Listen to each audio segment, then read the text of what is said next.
నమస్తే, welcome to mirror TV. మరి సమస్య ఎక్కడున్నదంటే తప్పకుండా ఆ సమస్య మీద పోరాటం అయితే చేస్తుంది కదా మిర్రర్ టీవీ.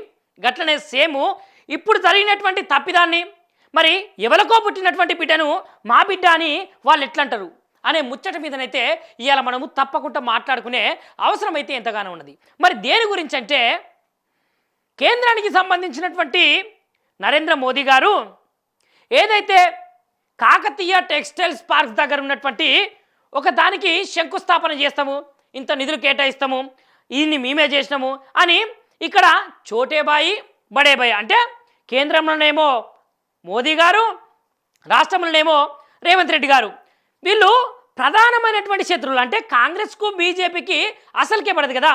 మరి ఒకటే దగ్గరికి రావడము, ఈ క్రెడిట్ నాకంటే నాకని కొట్టుకోవడము, ఇట్లాంటి ముచ్చట్ల మీద అయితే ఇవ్వాలా మనం మాట్లాడే ప్రయత్నం అయితే చేయాలి. తప్పకుండా అయితే మీరైతే వినాలి.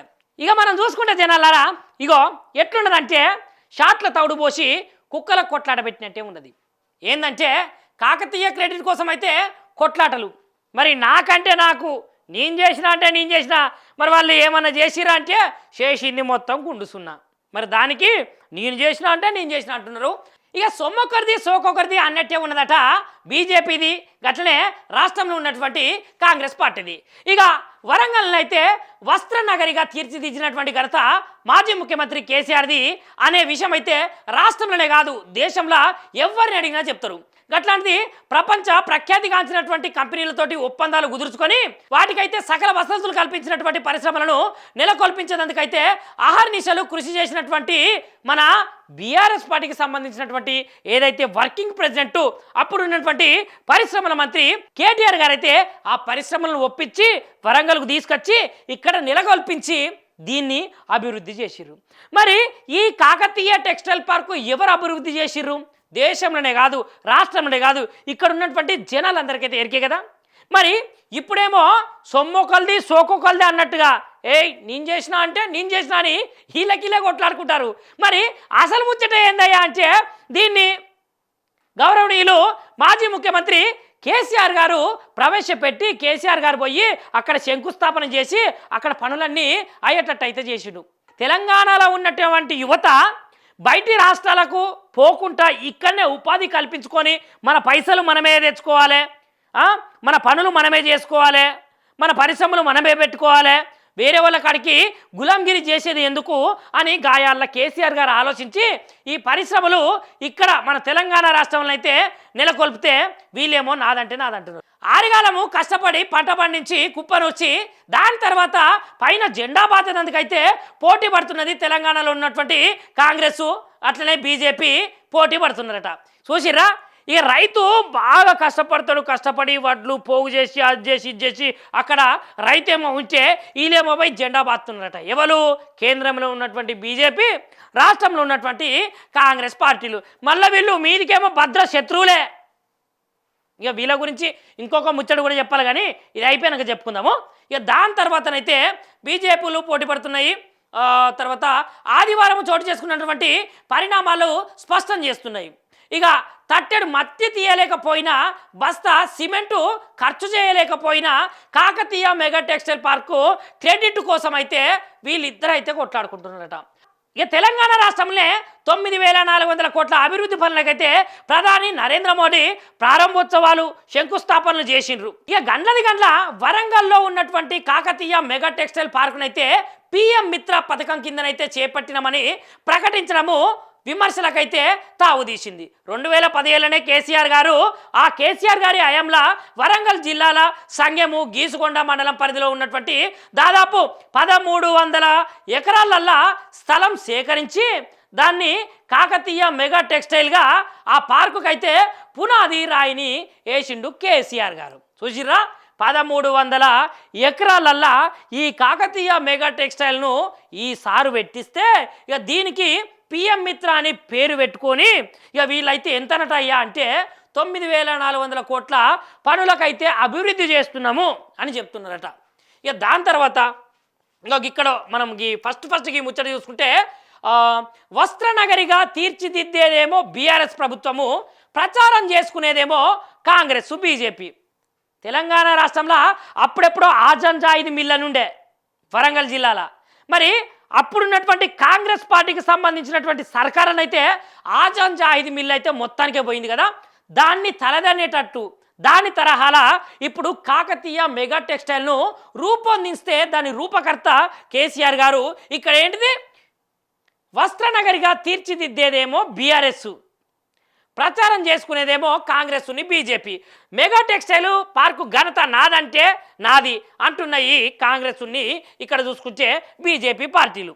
ఇక్కడ ముఖ్యంగా మనం చూసుకుంటే దక్షిణ కొరియాకు చెందినటువంటి Youngone, the Swayam groups, Gokaldas, images, Suryavanshi spinning mills, Suryodaya spinning mills limited సంబంధించినటువంటి నందన్ డెనిమ్, షాహీ ఎక్స్పోర్ట్స్, జేకో ఇండస్ట్రీస్ సహా పలు సంస్థలతోటి దాదాపు 3020 కోట్లతోటి ఒప్పందాలు కుదుర్చుకొని ఇండ్లనైతే యంగ్వన్ అనే సంస్థకు 1000 కోట్లు పెట్టుబడి అనే విషయం తెలిసింది. ఆసియా కంపెనీలకు అవసరమైనటువంటి స్థలాలను కేటాయించి వాటిని ఏర్పాటుకు మౌలిక సదుపాయాలను బీఆర్ఎస్ పార్టీ ప్రభుత్వమే కల్పించింది. దక్షిణ కొరియాకు చెందినటువంటి యంగ్వన్ను గణేష ఇన్ఫోటెక్స్లు తమ యూనిట్లలో నిర్మించాలని వాళ్ళైతే కోరినాయి. తమ యూనిట్ల నిర్మాణానికి పనులు సాగుతున్న దశలోనే కీటెక్స్ అనే సంస్థ కేరళ ఆ రాష్ట్ర ప్రభుత్వం అయితే చేస్తున్న ఒప్పందానికి రద్దు చేసుకోవడంతో ఆ సంస్థనైతే గుజరాత్, మహారాష్ట్ర, తమిళనాడు, రాజస్థాన్ వంటి అనేక రాష్ట్రాలు వారి రాష్ట్రాలకు ఆహ్వానించినాయి. నాటి పరిశ్రమల శాఖ మంత్రి కేటీఆర్ కీటెక్స్ చైర్మన్ ఎండి జాకబ్ బృందాన్ని అయితే వరంగల్ టెక్స్టైల్ పార్కు సంస్థానాన్ని ఇక్కడ ఏర్పాటు చేయాలని వాళ్ళనైతే అడిగిండు. ఇక ఇక్కడ ఏర్పాట్లను అయితే పరిశీలించేందుకు పంపించి కీటెక్స్ సంస్థకు నమ్మకాన్ని అయితే కలిగించిండు. ఆ సంస్థ 7 మే 2022న శంకుస్థాపన చేసి ప్రస్తుతం ఉత్పత్తులను అయితే మొదలుపెట్టింది. చూసిరా, దీనికి మూల కారణము, దీనికి మూల బీజము ఎక్కడ పడ్డది అంటే ఇక ఇక్కడ ఉన్నటువంటి కంపెనీలకు ఎక్కడ బీజం పడ్డదంటే వరంగల్లో బీజం పడ్డది. అయితే వీటన్నింటికి 3020 కోట్ల ఒప్పందం కుదుర్చుకొని ఇక గిన్నెనైతే యంగ్వన్ అనే సంస్థనైతే 100 కోట్ల పెట్టుబడి అనే విషయాల మీదనైతే తెలిసింది. అంటే ఇక దీంట్లో ముఖ్యంగా మనం చూసుకునేది కేసీఆర్ గారు శంకుస్థాపన చేస్తే ఈ కంపెనీలనన్నీ ఒప్పించి కేటీ రామారావు గారు అయితే ఇక్కడ పెట్టించారు. ఇక దీన్ని 7 మే 2022న శంకుస్థాపన చేసి ప్రస్తుత ఉత్పత్తులను అయితే మొదలుపెట్టారు. గిట్లుంటుంది కదా పనితనం అంటే. మరి ఎవరికో పుట్టినటువంటి బిడ్డను మన బిడ్డ అంటే ఊకుంటారులా, ఎవరు ఊకోరు. సొమ్మొక్కల్ది సోకొక్కల్ది అన్నట్టే ఉన్నదట. చేసిందేమో కేసీఆర్ సార్ అయితే చెప్పుకునేదేమో ఆ కేంద్రము, ఇక్కడ ఉన్నటువంటి రాష్ట్రము. గిట్లున్నది. ఇక ఉత్పత్తుల్లో దూసుకుపోతున్నటువంటి కంపెనీలకైతే పిఎం మిత్ర చోటు. దేశవ్యాప్తంగా 7 టెక్స్టైల్ యూనిట్లకు పిఎం మిత్రలో చోటు కల్పిస్తే అందులో ఒకటి తెలంగాణకు దక్కిందని ప్రధాని మోడీ ప్రకటించడం అయితే హాస్యాస్పదంగా ఉన్నదని పారిశ్రామికంగా అందరైతే మాట్లాడుకుంటున్నారు. ఇక ఈ ముచ్చట నరేంద్ర మోడీ గారు చెప్తుంటే కాకతీయ మెగా టెక్స్టైల్ పార్కులో పనిచేసే కార్మికులే పెదవి విరుస్తున్నారు. పిఎం స్థానంలో ఉన్న నేత వాటిని తామే స్థాపించినట్టుగా ఎట్లా పేర్కొంటారు అని వాళ్ళైతే అంటున్నారు. చూసిరా, ఇక ఇక్కడ ఉన్నటువంటి మన దేశ ప్రధాని నరేంద్ర మోదీ గారు అయితే 7 టెక్స్టైల్ యూనిట్లకు సంబంధించినటువంటి వాటికైతే పిఎం మిత్ర అనే పేరు పెట్టి దాంట్లో ఒకటి తెలంగాణకు వచ్చింది, తెలంగాణకు మేమే తెప్పించినాము అనే ముచ్చట్టయితే చెప్పడం అయితే నిజానికైతే హాస్యాస్పదం. చూసిరా జనాలారా, మరి నిజానికి కాకతీయ మెగా టెక్స్టైల్ పార్క్ ఎవరు తెప్పించిర్రు, ఎవరు తెచ్చిర్రు, దాన్ని ఎవడో డెవలప్ చేసిర్రు అనే ముచ్చట్లనైతే మీకే తెలిసి ఉండాలి. ఎందుకంటే గింత దారుణం జరుగుతున్నది తెలంగాణ రాష్ట్ర ప్రభుత్వంలో. సొమ్మొకళ్ళు అయిపోయింది, సోకొకళ్ళు అయిపోయింది. అటు బడేబాయి, ఇటు చోటేబాయి. ఇక తెలంగాణ రాష్ట్రాన్ని ఏం చేస్తారో, ఇంకా ఎంత దిగజారుస్తారో మనమైతే చూసుకుంటూ ఉండాల్సిందే. నిరంతరం ప్రజాపక్షం. అన్యాయం ఎక్కడుంటే ఉక్కుపాదము మిర్రర్ టీవీ గక్కన్నే మోపుతుంది. సో చూస్తూనే ఉండండి మిర్రర్ టీవీ.